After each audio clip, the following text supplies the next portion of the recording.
The Economic Update with Tatiana Bailey. As the tariff battle continues, what are other potential hurdles the U.S. could face when it comes to foreign trade? Right now, Dr. Bailey tells us what policies may cause even more harm. As a follow-up to last week's segment, today I'd like to talk about non-tariff barriers. They don't make headlines the way tariffs do, but they can be just as disadvantageous, if not more so.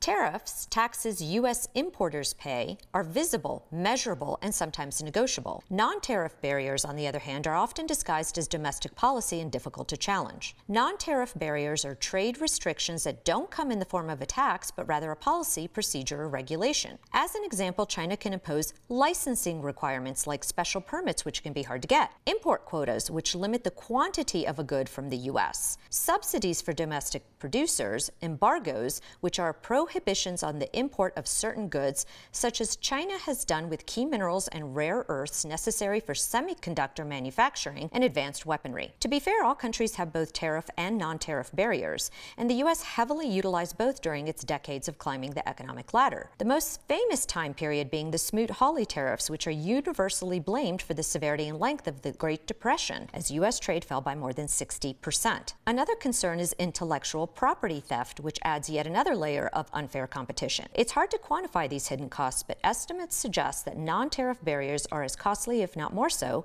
than tariffs. If it sounds like I'm picking on China, you're not wrong, but this criticism is aimed at the Chinese government, not the people. And again, the U.S. and others also use protectionist tools. Still, China's particularly aggressive protectionism has long been noted, even when I was in graduate school, and the European Union has also voiced concern. The U.S. would have been better served to use its mighty economic engine as leverage by locking arms with our allies and increasing trade with them under the best possible terms we could negotiate while putting pressure on other nations that don't play by the rules. This would increase our exports, increase goodwill with our allies, decrease the current turmoil, and likely avert the $2,700 to $4,700 estimated annual increase Americans would have to pay in higher prices due to a trade war.